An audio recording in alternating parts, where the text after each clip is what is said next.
Bonjour chers amis, j'espère que vous allez bien.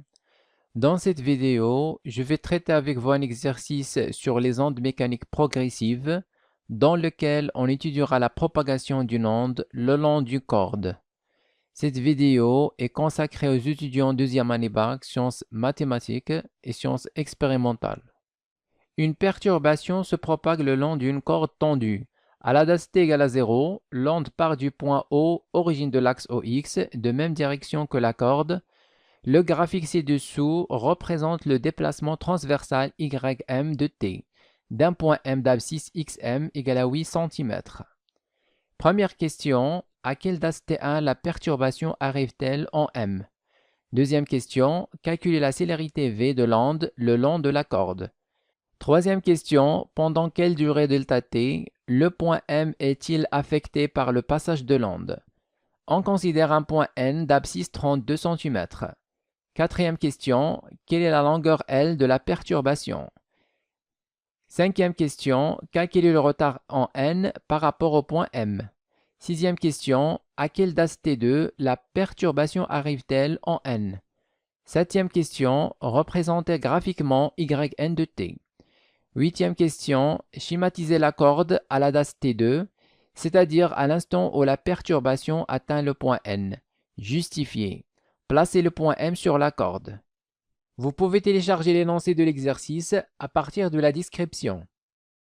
Première question, à quelle date T1 la perturbation arrive-t-elle en M? Donc ici, on représente les variations de l'élongation du point M en fonction du temps. Alors, à l'instant t égale 0, l'élongation du point M est égale 0. Même chose ici, à l'instant t égale à 1 milliseconde, l'élongation du point M est aussi égale 0. Mais à partir de la date t égale à 2 millisecondes, l'élongation du point M commence à varier. On en déduit que la date T1, qui correspond à l'arrivée de la perturbation au point M, est T égale, ou bien T1 égale 2 millisecondes.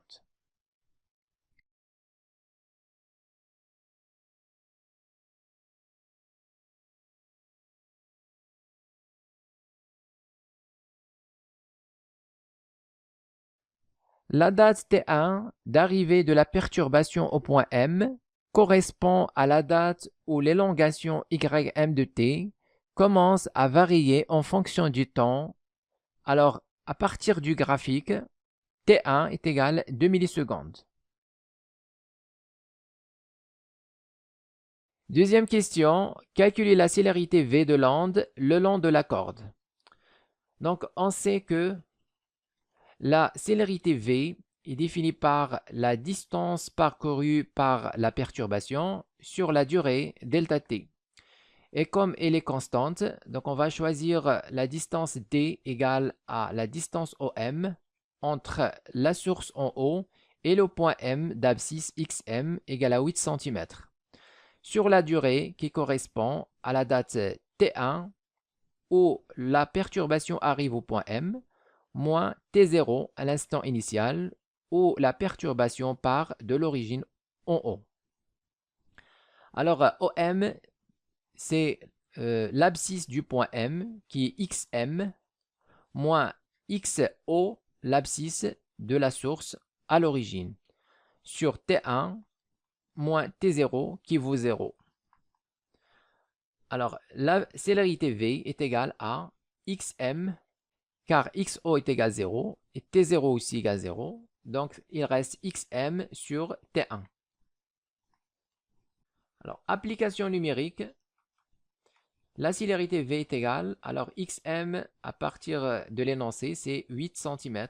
Donc, 8 fois 10 puissance moins 2 mètres sur T1. On a déjà trouvé T1 dans la question précédente, c'est 2 millisecondes, donc 2 fois 10 à la puissance moins 3. Alors, on trouve la célérité V est égale, donc ici on a 8 sur 2, c'est 4. Alors ici, je vais faire monter 10 à la puissance moins 3 en haut, il devient 10 à la puissance 3. Donc 10 à la puissance 3 fois 10 à la puissance moins 2, je vais avoir 10. Donc 10 fois 4, c'est 40 mètres seconde moins 1. Troisième question. Pendant quelle durée delta t le point M est-il affecté par le passage de l'onde? Donc ici, à partir du graphique, la perturbation arrive au point M à l'instant T1 égale 2 millisecondes, ici, et le quitte à l'instant T égale 5 millisecondes, là. Donc la durée delta t, durant laquelle le point M est affecté par le passage de la perturbation, delta t, est égale à 5 moins 2. 5 millisecondes moins 2 millisecondes, c'est-à-dire 3 millisecondes.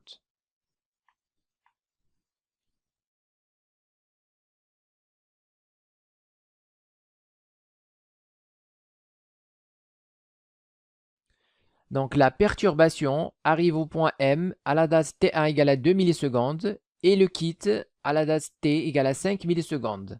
Donc delta T est égal à 5 millisecondes moins 2 millisecondes. Delta T égale à 3 millisecondes.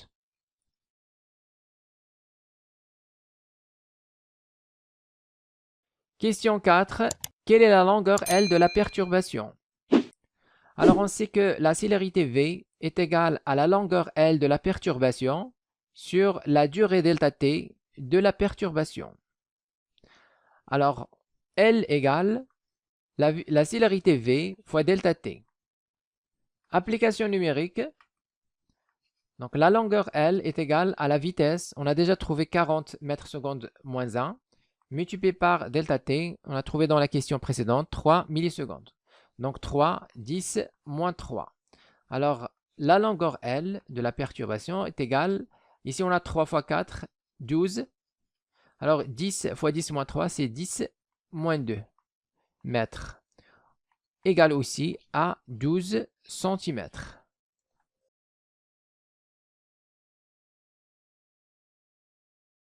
On considère un point N d'abscisse 32 cm. Question 5. Calculer le retard en N par rapport au point M.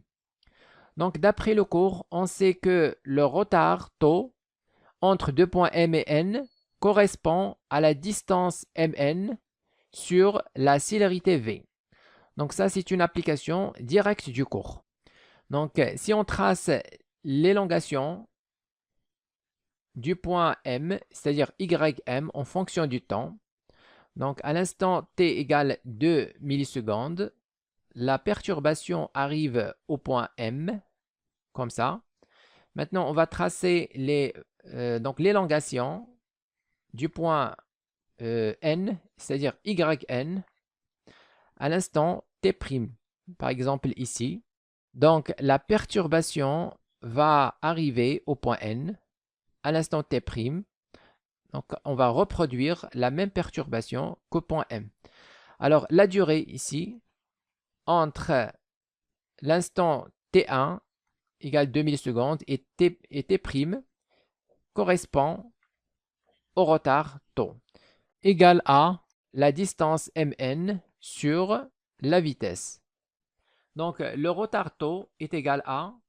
Alors, la distance Mn, c'est l'abscisse du point N, xn, moins l'abscisse du point M, xm, sur la célérité V. Alors, application numérique, le retard taux est égal. Alors, xn, c'est 32 cm. Donc, 32, 10, moins 2, moins xm qui est 8 cm. Donc, 8, 10, moins 2. Le tout sur V. Alors, V, c'est 40 mètres seconde moins 1. Donc, taux est égal à... Alors, on trouve 6 millisecondes. Donc, 6, 10 moins 3, c'est-à-dire 6 millisecondes.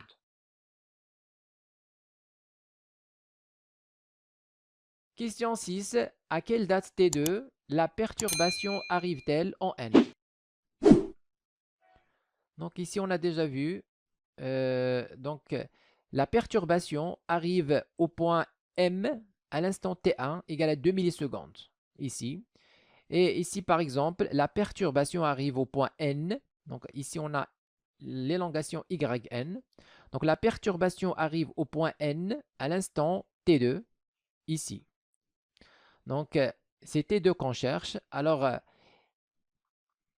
on a T2 égale à cette durée qui est T1 plus le retard ici qu'on a déjà calculé dans la question précédente, taux. Donc, normalement, c'est taux plus T1 ici. Donc, T2 est égal à taux plus T1. Alors, on a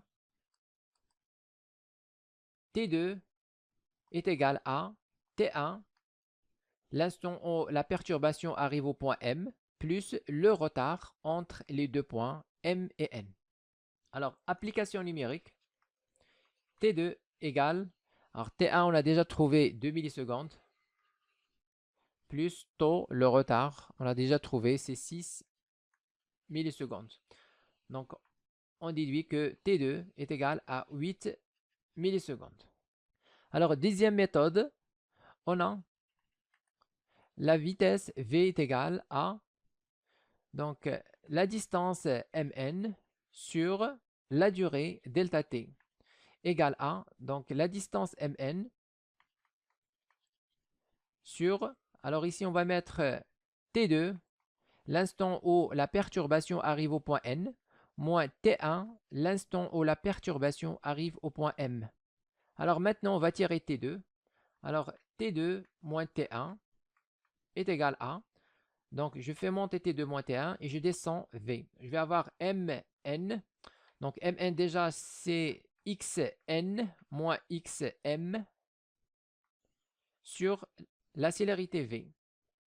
Alors T2 égale à, je fais passer moins T l'autre côté, on aura T1 plus ceci, Xn moins Xm sur V. Donc en fait, c'est la même chose. Donc, car déjà, Xn moins Xm sur V, c'est le retard taux. On a déjà trouvé ça. Comme vous voyez ici, taux est égal à Xn moins Xm sur V. Donc, en fait, ça revient au même. Donc, ça, c'est en fait taux plus T1. Donc, c'est la même formule qu'on a déjà écrit ici.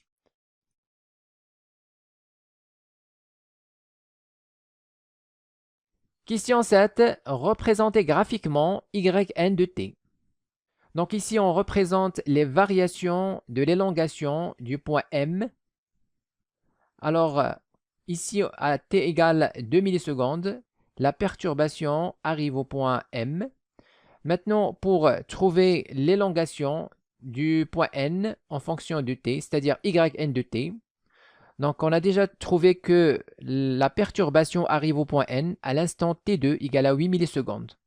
Donc c'est ici qu'on a 8 millisecondes. Donc tout ce qu'on va faire, on va reproduire la même perturbation ici à partir de t égale à 8 millisecondes. Alors ici, on représente les variations de l'élongation au point N, c'est-à-dire Yn en fonction du temps. Alors, comme vous voyez ici, la perturbation arrive au point N à l'instant t égale à 8 millisecondes. Donc, c'est l'instant T2 qu'on a déjà trouvé. Et on va reproduire la même perturbation qu'on a au point M. C'est-à-dire, c'est comme on a fait une translation de ces perturbations avec une durée taux égale à 6 millisecondes. Donc ici, la perturbation arrive au point M à l'instant t égale à, ou bien t1 égale à 2 millisecondes. Donc on va ajouter le retard taux, 6 millisecondes. Donc 1, 2, 3, 4, 5, 6. Donc voilà, maintenant la perturbation va commencer au point N.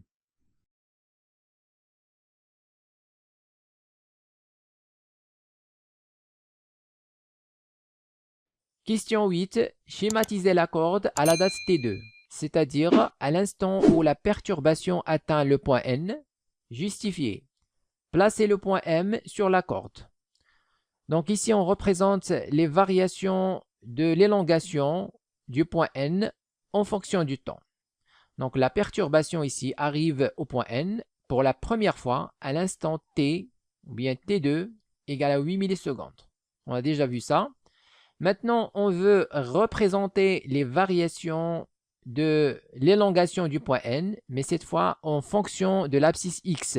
Ici, on a en fonction du temps, maintenant en fonction de l'abscisse X. Alors, on dit que le point N est d'abscisse XN égale 32 cm. Alors maintenant, on va placer le point N sur la corde, ici. Donc le voilà. Donc l'abscisse 32 cm. Alors le front de l'onde arrive depuis la source en haut ici, jusqu'à arriver au point N. Alors pour connaître l'allure de la perturbation, il suffit de voir la figure de l'élongation, ou bien des variations de l'élongation en fonction du temps. Alors ici, on voit que la perturbation arrive au point N pour la première fois. Alors, l'élongation YN descend jusqu'à un minimum ici, qui vaut moins 1 cm. Puis, elle monte jusqu'à 0 pendant une durée de 1 milliseconde ici. Donc, 1 milliseconde correspond à la distance d égale à la vitesse fois 1 milliseconde. Donc, la vitesse, on sait que c'est 40 mètres secondes moins 1 fois 1 milliseconde qui est 10 moins 3. Donc, on va avoir 4 cm.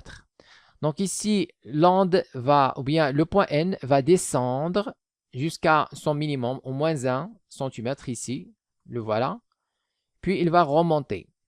Alors, pendant une distance qui vaut 4 cm. Donc, ici, on a 32, 30, 28. Donc, voilà. Ici, il va revenir. Donc, il va descendre jusqu'à le minimum ici. Alors, et puis, il remonte. Maintenant, on va continuer. Alors, ici, l'élongation monte jusqu'à le maximum, qui vaut 2 cm. Puis, il redescend. Tout ça pendant une durée égale à 2 millisecondes. Ici, on a 1 milliseconde, 2 millisecondes. 2 millisecondes correspond à la distance d' égale à 8. Le double de 4, c'est 8 cm. Donc ici, on va continuer de tracer la perturbation. Donc le point N va monter jusqu'à son maximum. Alors ici, on a 28. Donc l'abscisse est 28, 26, 24, 22, 20. Donc voilà 8 cm. De 20 jusqu'à 28, c'est 8 cm. Donc le maximum, c'est ici. Voilà 2 cm. Donc le point M va monter jusqu'à le maximum, 2 cm, puis il va redescendre jusqu'à 0. Donc voilà donc les variations de l'élongation du point N en fonction de l'abscisse X. Alors ici, on voit que les courbes sont inversées. Donc, il faut distinguer entre l'élongation en fonction du temps pour un point donné, ici, et l'élongation sur toute la corde, pour tous les points de la corde, à un instant donné. Donc ici, c'est l'élongation du point N à l'instant T2 égale 8 millisecondes. Par contre, ici, c'est l'élongation du point N d'abscisse XN égale à 30 cm, ou bien 32 cm. Alors, voici les variations de l'élongation du point N en fonction de X. Alors, on nous demande de placer le point M sur la corde. Donc ici, voilà, le point M, on a déjà dit qu'il est d'abscisse XM égale 8 cm. Alors, voilà 8 cm. C'est ici qu'on a le point M. Et là, on a le point N, d'abscisse 32. Donc, justification, à l'instant t égale à 8 millisecondes, le front de la perturbation arrive au point N d'abscisse XN égale à 32 cm. Donc ici, à l'instant t égale à 8 millisecondes, l'onde descend jusqu'à le minimum moins 1 cm. Ici, il descend jusqu'à moins 1, puis elle monte jusqu'à 0, là, pendant une durée de 1 milliseconde qui correspond à d égale à 40, qui est la vitesse, fois 1 milliseconde, c'est-à-dire 4 cm. Donc voilà, de 28 jusqu'à 32, c'est 4 cm ici. Ensuite, elle monte jusqu'à le maximum qui est 2 cm. Le voilà, c'est là on a 2 cm. Puis redescend à 0 pendant une durée de 2 millisecondes qui correspond à d' égale L moins 4 cm, c'est-à-dire 12 moins 4 égale 8 cm. Donc ici, on a de 20 jusqu'à 28. La distance, c'est 8 cm. Donc l'onde, ou bien la perturbation monte jusqu'à le maximum 2 cm, puis il descend à 0.